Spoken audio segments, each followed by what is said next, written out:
look who's there, Mr. President. Oh, hello, Mr. President. Glad to see you. Glad to hear you. How are you there? I'm I'm doing well, and I hope you are as well. Yeah. Thank you for taking the time for me. I'm very grateful to you because you are very wise person. Former President of Ukraine, Yushchenko, told me a lot about you, how you helped our country.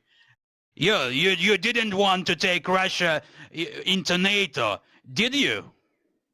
No, I wanted them on the fringe of NATO. I wanted Ukraine into NATO. Mm-hmm. No, I mean, I thought for a while Russia would be more cooperative, and then Putin changed dramatically. I think what he wanted to do was sit on the fringe of NATO to make sure NATO was not offensive but defensive. Mm-hmm. No, but you always wanted to take Ukraine into NATO, not Russia, but Ukraine, always, as I remember. That's right.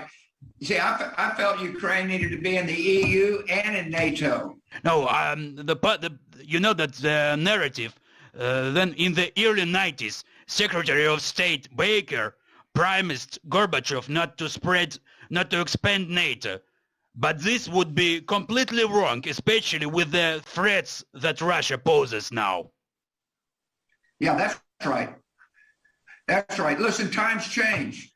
Baker was, he was a Secretary of State for my dad, which was years ago. And so, and the United States must be flexible, adjusting to the times. And that's why you're finding such strong support for your country now.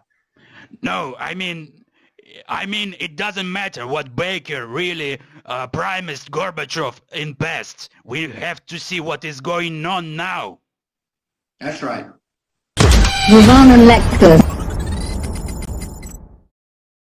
You know, I mean, in fact, now it's a war not only of Ukraine. It's a war of West world against Russians. Yeah. Of course, Russia was offended that NATO began to expand. That's a problem for them. That's why they started. And I'm talking about determination of DPR and LPR at regions of occupied regions by Russia on east side. So Putin tries to show that there's the same example like with Kosovo. You remember then in 2007 you recognized Kosovo as an independent country, and he used the same methodic. Right.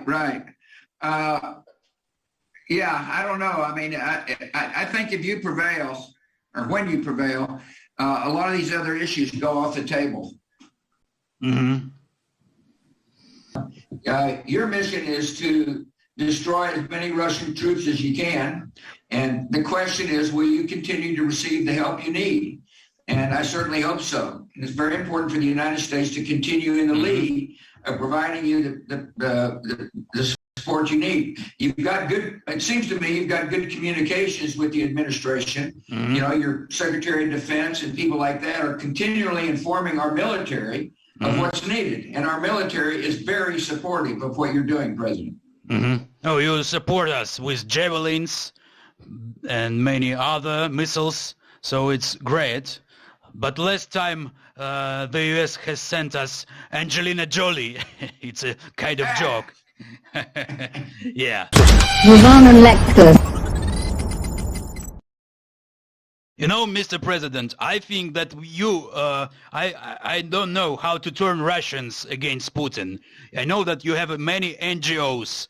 Many NGOs have done a great job to arrange orange revolutions in post-Soviet countries for so many years. So they helped a lot. So how we can work in Russia now to make people to start understand things, how to change the system inside Russia with NGOs. Yeah, I agree with you. The information war is very important, and we've got experts on our staff, and obviously they're having to wire around Russian blackouts.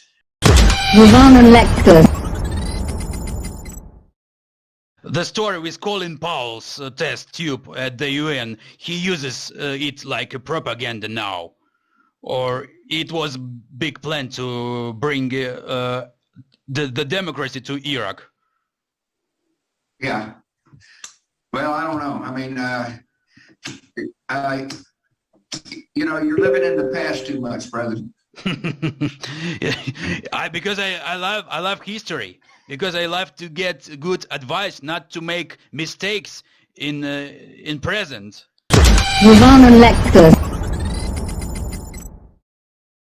I wanted to apologize for your boy Saakashvili, Michael. I had to quick him out. I got tired of him. He was my advisor in Ukraine.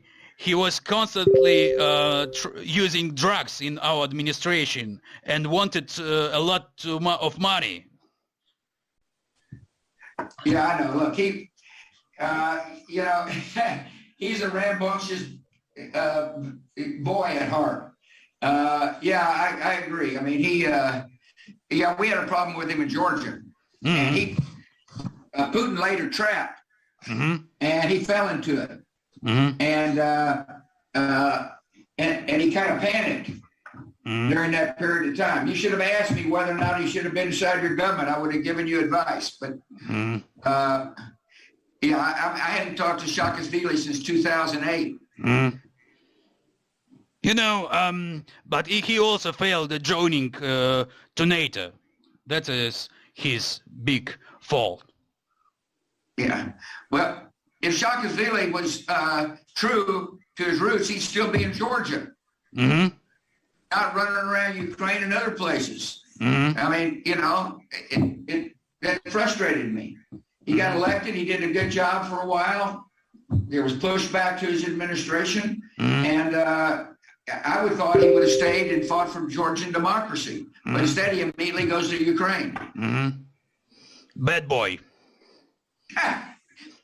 Is he still in Ukraine? Let me ask you this. Is he still in Ukraine? Yes, he has a citizenship. I gave him it back. But it's like an anecdote, like a funny story. Yeah, let me ask you this. Does he have a uniform on and is he fighting the Russians? Is he fighting the Russians? You gave him citizenship. He ought to be fighting the Russians. Yeah. We were able to, I also would like to thank you. We were able to preserve your legacy in Ukraine. For example, those Bio Laboratories that United States has donated on the territory of our country. It's a program of Pentagon. You remember? It's on the post-Soviet territory that Pentagon has donated many Bio Laboratories. And we managed to evacuate them to a safe place now. So the Russians, Russians did not get anything from that laboratories. Good. Yeah, you're smart. Yesterday, I met with our heroes of Ukraine. They were fighting on the information front, and then they were recruited into Ukrainian army. They are pilots like you, and they hit many Russian planes. I tried to award them, but they said no. They said, let us please talk to the President Bush. I told that I will have conversation with you, and they say we are his fans. What he really did in his presidency. And they are my great friends. Maybe they will lead Ukraine in future. Such a young guys, who is really fighting for democracy. They dreamed of talking to you, and yeah, if you don't mind, I will put them on the line, and they will talk to you many good things if you don't really mind. And you? I don't mind. Okay, let me connect them. If you will say to my friends, Slava, Vovan, and Lexus, tell please. Slava, Vovan, and Lexus, it's our heroes. Slava, Vovan, and Lexus. Okay, Slava, Vovan, and Lexus. Bring them on. I will put them on the line. Vavan and Lexus. Just a moment, please. I will put them. Okay. Okay, just a moment. Oh, yeah.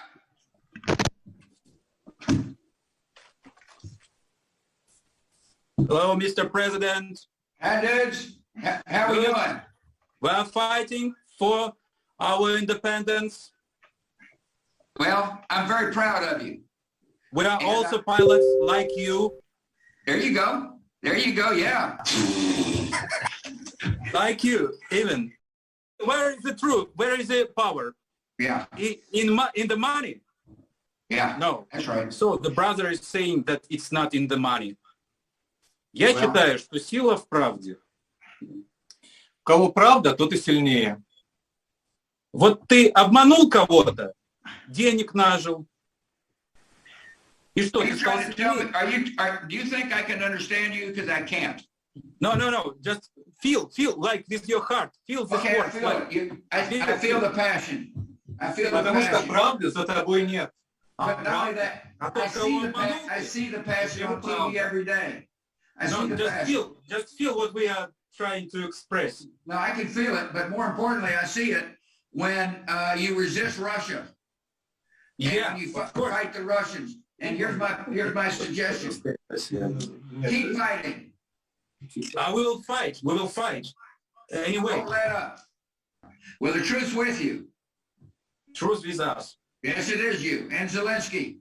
I told Zelensky he's like Winston Churchill. And yeah, he is our president. Yeah, he's great. And he's like Monica Lewinsky also.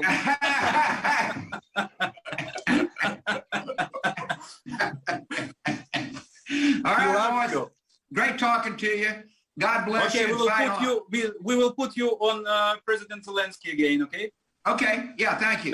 Thank you very much. For good talking to you. Thank you. Slava России. Ivano Lectus.